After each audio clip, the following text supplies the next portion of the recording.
we are live. Mm. A second week in the row. This is the only way I get to talk to you these days, Kate. You're so busy. I know, both of us are like WhatsApping constantly. Hello, everybody. Welcome to week 2. I feel like we're not going to name it now, but you know what I'm like. I feel like we need some sort of series. And in today's episode, I'm going to call it an episode as well. Today, so we're going to talk in a bit more detail about some of the Gaia Learning students that we work with, and then how that fits with Hybrid School Limited and this whole building inclusive online school space that we have carved out for ourselves. So anyway, so if we haven't met before, I've got to do this bit. I'm Kate Carney, and my beautiful friend and business partner over here is... I'm Kirstin, and I'm also co-founder of Gaia Learning and Hybrid School along with Kate.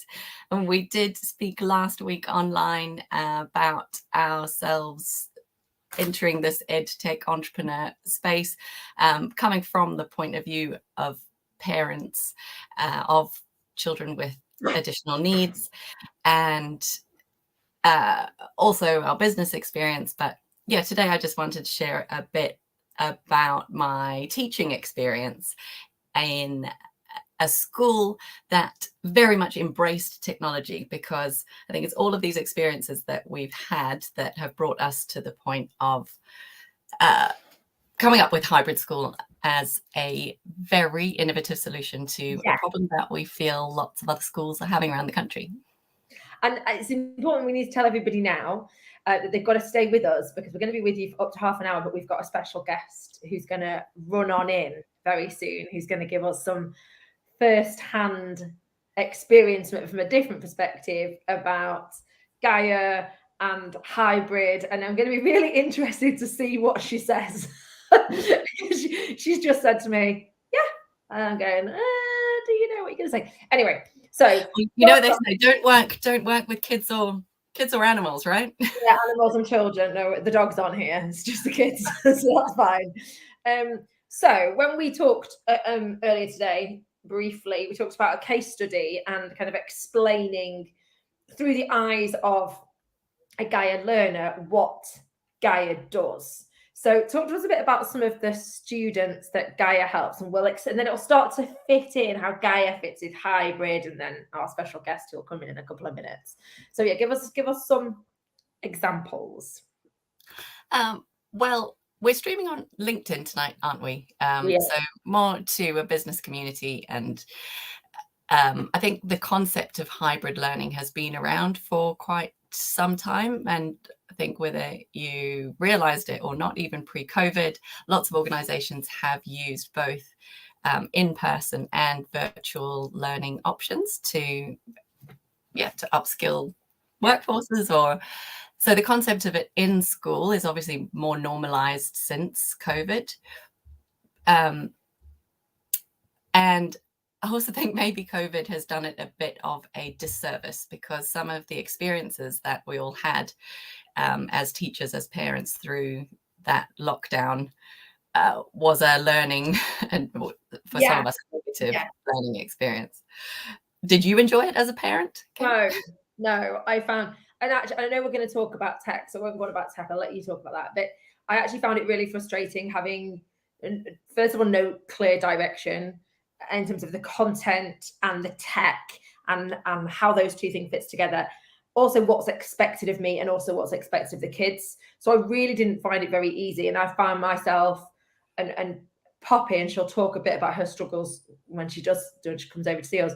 Poppy was going through a really difficult time at the time, and it all felt so disparate and difficult, and like I just wanted to like throw it all out and just put a pen and paper, but I didn't know what to do with the pen and paper either. So I didn't enjoy it, and trying to run a business felt very stressful at the time. Yeah. And I think the pressures on teachers and head teachers to equip their school communities with the latest edtech platforms, gadgets, widgets. From a parent perspective, I also felt overwhelmed by all of that. 3 different lots of children's teachers sending all sorts of things that I couldn't keep track of. As a teacher at that time, even though I was in a school that was very good with technology, and Apple school, everybody had iPads, there's always a danger of using technology to the point of madness, where there are so many shiny gadgets around that you lose the learning. And at that time we attempted this hybrid approach of trying to teach kids who were in isolation, some who were in the boarding school, with parents who were viewing and watching behind those devices as well, at the same time as we were trying to deliver in-class live lessons. And anybody who's had year 9 normally on a Friday afternoon, never mind with all of those added challenges, it was hugely stressful for everybody involved in that. So you didn't brief them. You didn't, look, we're talking about learning and kids, and Gareth walks in. Hi, Gareth.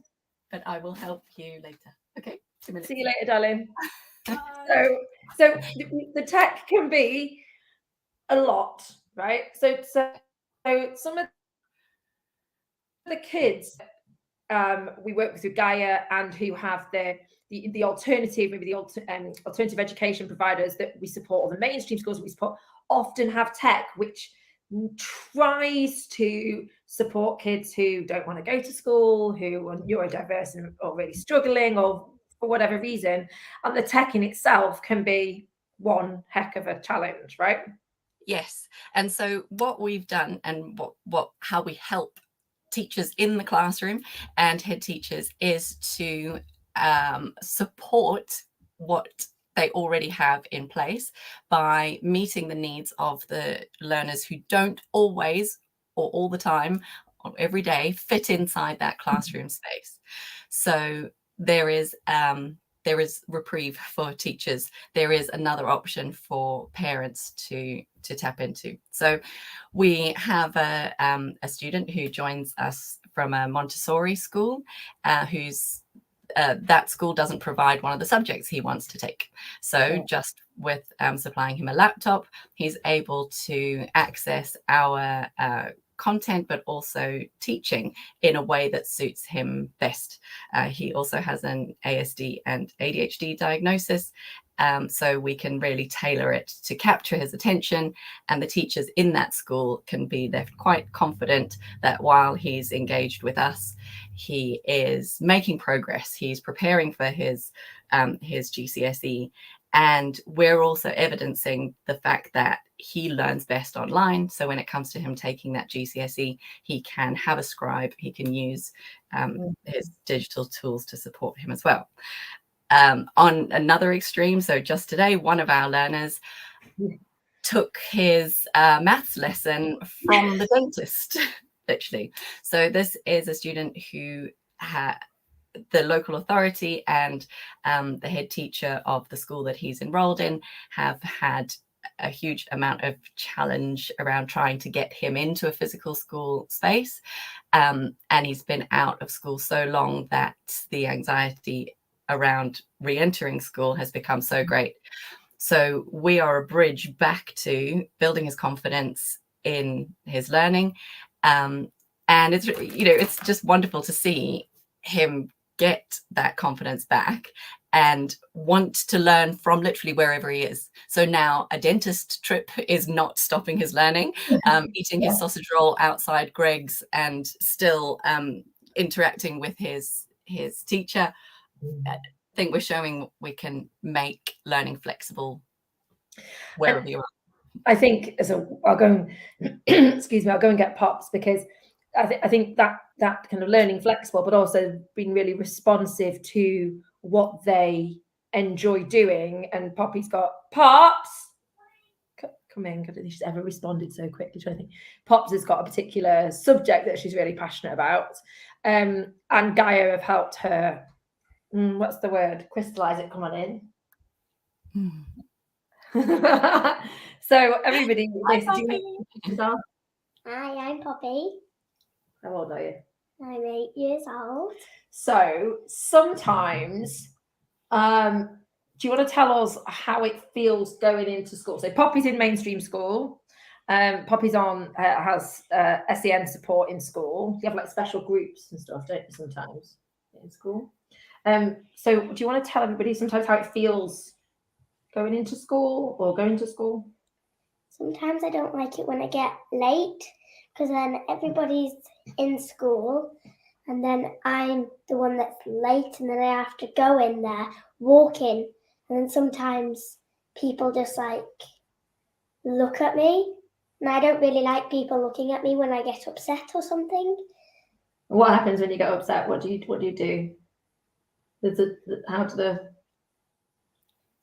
Do we? Oh, I've done that once. You've done that once. Oh, right. Okay. So something that you have a particular passion for that Gaia have helped you with. So we're talking about what Gaia do and helping students who don't always fancy going into school or can't for some reasons. Maybe they get anxious or upset. Yes. Gaia. So I was telling you, wasn't I, that I still carry on learning, and I'm doing a course at the moment to become a climate champion, because climate action and doing good stuff for the environment is something that I'm passionate about. And I know that that's something that is very close to your heart.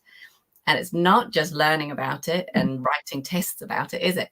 How do you encourage your friends to take action on the environment?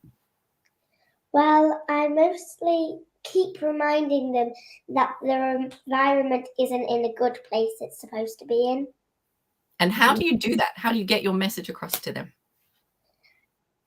Well, I have Poppy's Planet Club where I just do loads of facts about the planet and how we can help it. So you have a Facebook page, don't you, that Kirstin and Gaia helped you with to talk about facts about the ocean and animals and recycling, called Poppy's Planet Club. Yeah. Very nice. And do you know what, Poppy? You majorly inspired me to be able to have the confidence to talk on social media. Poppy here was talking on Facebook Lives to her hundreds. You've got hundreds on your following now, don't you?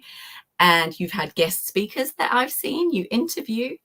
And, you know, I thought, if you can do it, I'll let your mummy drag me onto LinkedIn and also talk about what I'm passionate about. So it's absolutely wonderful.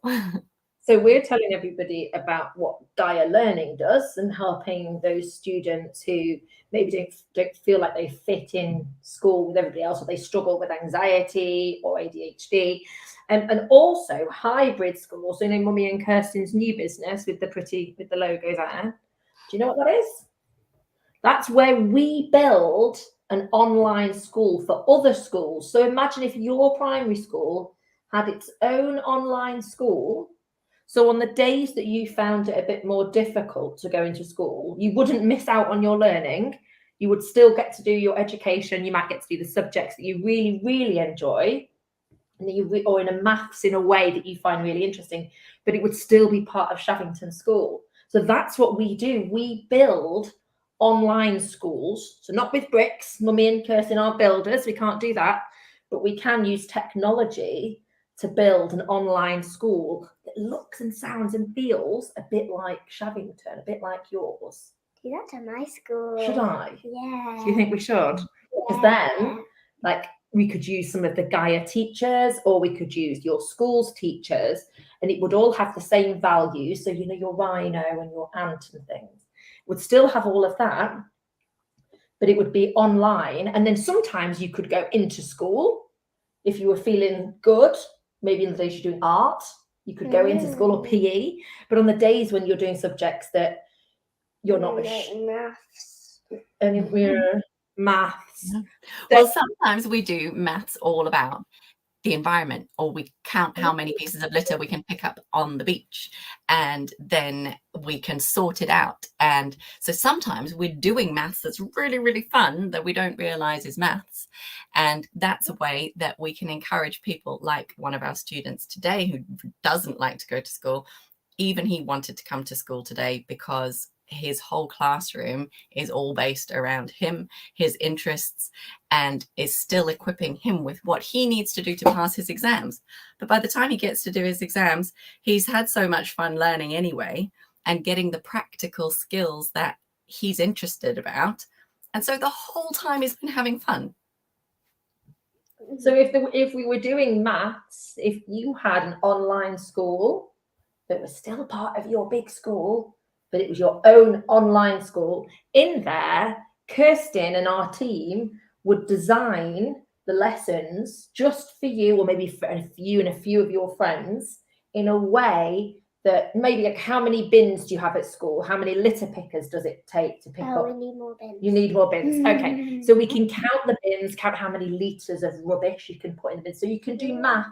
Do you see what Kirstin's saying? Yeah. So I think we need to talk more on Poppy's Planet Club. Don't we? Why don't you go back in there and play with your toys and have a think about our next Poppy's Planet Club tip before we pick Annabelle up from gymnastics? Yeah. Right. Thank you for being a superstar. Thank you. Yeah. Say bye, Nice Crystal. to see you. We'll be 10 minutes. Take care. I think she actually understands now. Explain that in a way. Go on, you. But even some of our older students are helping us to design even the user interface of the platform. So a couple of students were so anxious recently because of things that were going on in their lives that there's a term, school refuser, which is very contentious, because if you are a parent or head of year or head teacher who deals with kids that consistently don't come into school, you have an understanding that this is not a choice that they often have. It is something that is bigger than that. So yeah, trying to re-engage in a safe space where they can wear their comfortable clothes and they don't have to worry about being late and nobody's going to look or judge, and they can have their headsets on, they can turn their videos off. Some of our students actually will choose to come to lessons as an avatar. So one day they will come as a cow or a dog. We don't mind how they show up as long as they're learning and they're having fun. And the real driver for this, from our experiences in lockdown and previously with technology in the classroom, is the technology should be invisible. It should be as natural to a kid as just flicking open an app that they have on their phone. We have an app for our school, so the learning can be accessed either from one browser, one neat little nice browser, not 100 tabs open with all sorts of different things.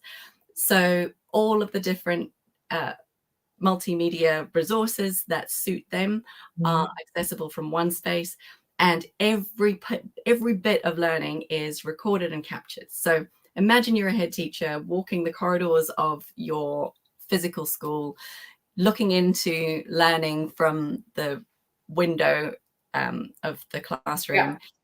You will be able to see in a physical school your kids learning, teachers teaching. When there are students that aren't doing so well in that environment, they're perhaps disrupting the learning of the majority in that space. Yeah. I've had children who've done the same.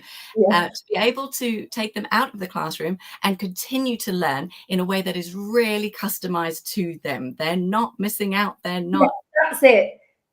And it's the best thing for them. And Poppy has her headphones, or what they're called, ear defenders, but she won't wear them into school. They're absolutely the right thing for her to feel safe and to maximize her learning and to focus her attention.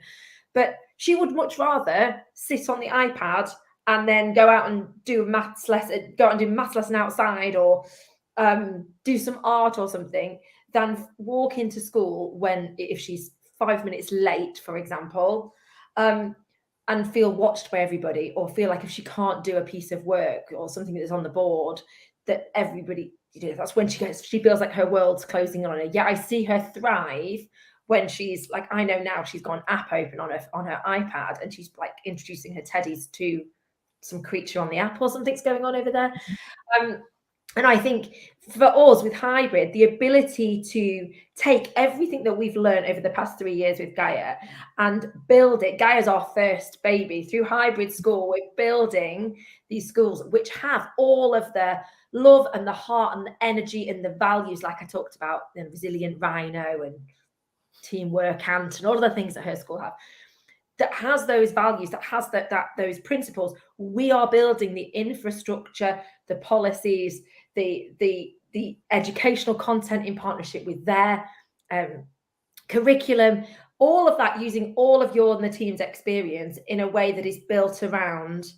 And it's not for all children, it's not going to be for all children, but there are going to be times when the children that are in mainstream school need that support, or the kids that never go into school, or that the mainstream school want to have an additional offering that's under their brand, where they can welcome children from out of the region. Think about the oversubscribed schools.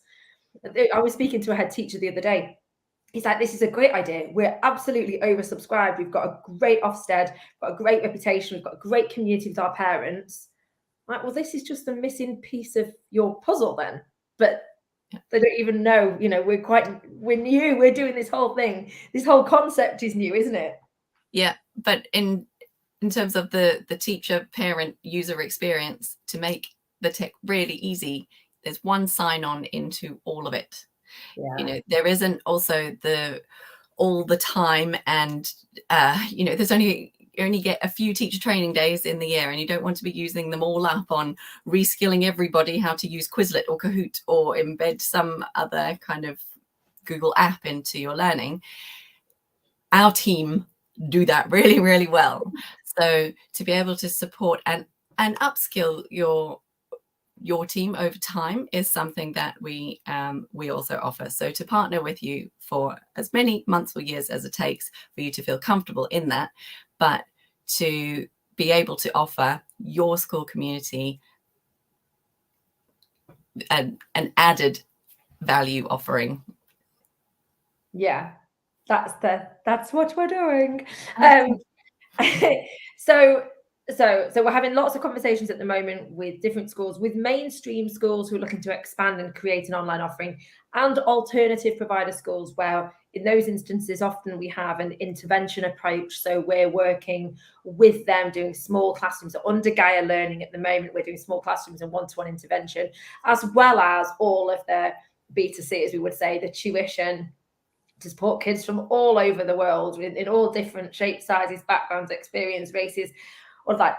We have the most beautiful eclectic mix of abilities, and you have built, and the team have built, an amazing platform that we know we're going to get some more investment, and we're going to make it even better. And it's something you're particularly passionate about, that consistent parent and student and teacher experience. The tech, like you said before, is kind of invisible and seamless in that way.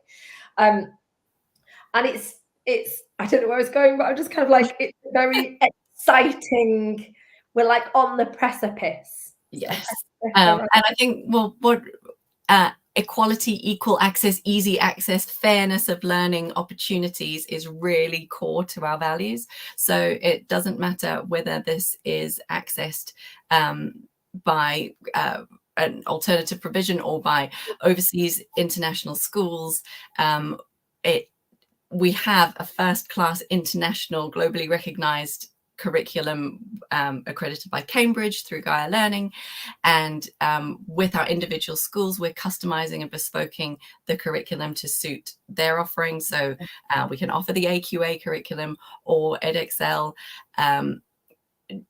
or functional skills, or your life skills courses, and leave the community heart, the schools doing what they do best, and we bring the tech skills and the the customized face to that.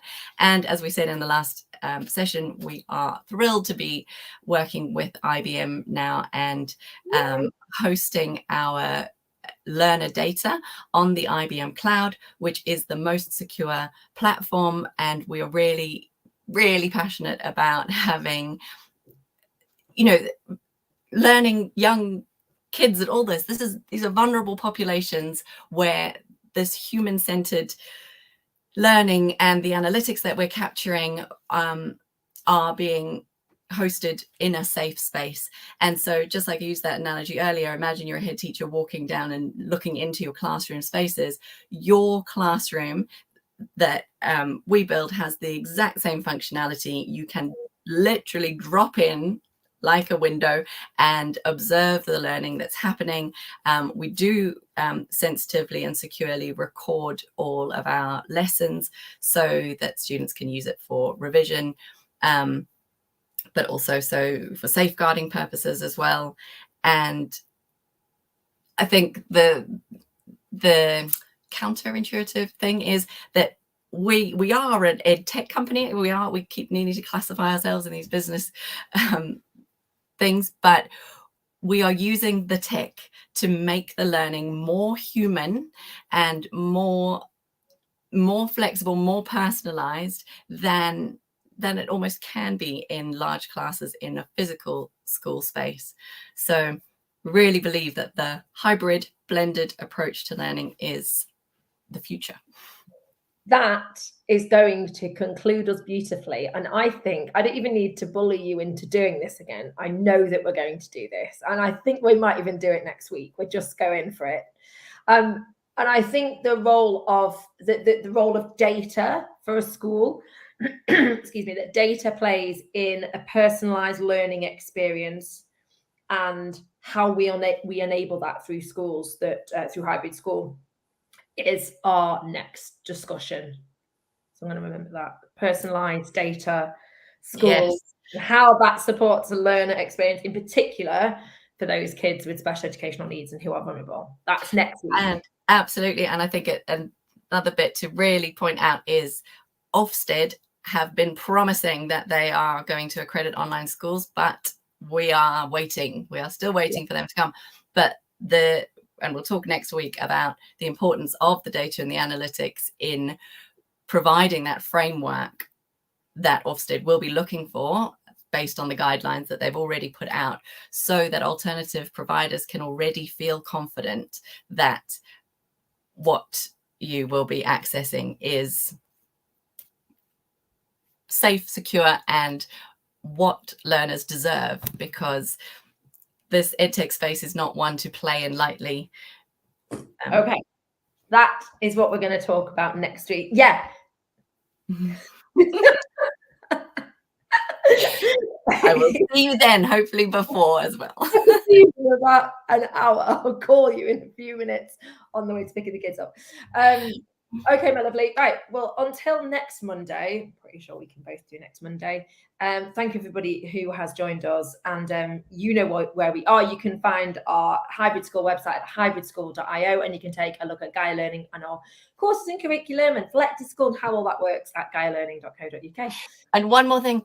If anybody wants to talk to us about what the detail of that looks like, and if you want to see inside some of these classrooms for yourself, be more than happy to take you on a virtual tour with that. Oh, that's a whole subject in itself as well, virtual tours. Okay. Right. We're done. We're done. Okay, everybody, we will see you very soon. Mwah. Bye.